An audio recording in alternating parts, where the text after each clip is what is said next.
કમોસમી વરસાદમાં ભરૂચના આમોદ નજીકથી પસાર થતો નેશનલ હાઈવે નંબર 64નો માર્ગ અત્યંત બિસ્માર હાલતમાં થઈ જતા વાહન ચાલકો અકસ્માતની શક્યતા વ્યક્ત કરી રહ્યા છે। ભરૂચ જિલ્લામાં કમોસમી વરસાદ બાદ ફરીથી રસ્તાઓની હાલત બિસ્માર બની ગઈ છે। ખાસ કરીને આમોદ નજીકના નેશનલ હાઈવે નંબર 64 પર ઠેર ઠેર મસમોટા ખાડા પડી જતા વાહન ચાલકોને ભારે મુશ્કેલીનો સામનો કરવો પડી રહ્યો છે।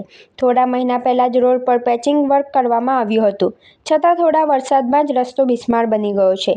ખાડાઓના કારણે વાહન ચાલકો માટે રસ્તો જોખમી બની ગયો છે।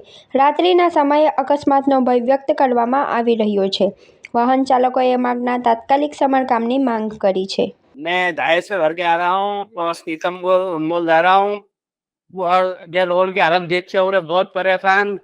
गाड़ी का तबाही दूर जाती है, क्या हो जाता है।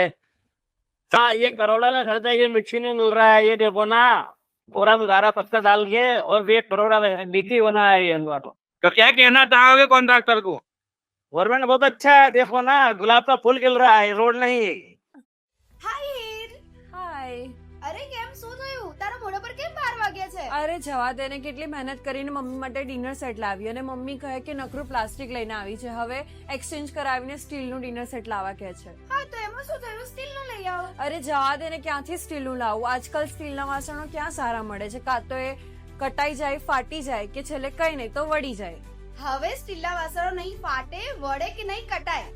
ભરૂચમાં સ્ટીલની કોઈ પણ વસ્તુ ખરીદવી હોય તો ભરૂચનું માત્ર એક જ સ્થળ, વર્ષોથી વિશ્વાસપાત્ર નર્મદા ઇન્ડસ્ટ્રી। વાવ, આ તો બહુ હેવી અને સારી ક્વોલિટીનું સ્ટીલ લાગે છે, પણ આ બધી વસ્તુઓ પર ડિસ્કાઉન્ટ મળશે ખરું?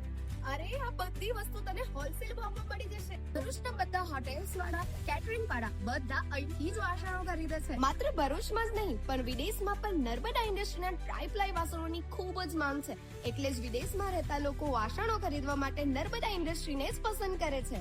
તો અમે તમારી શોપિંગ કરી લીધી છે। તમે ક્યારે આવી રહ્યા છો? Narmada industry phase 1 JITC near Narmada Nagar, Bharuch. For more information call on the given number.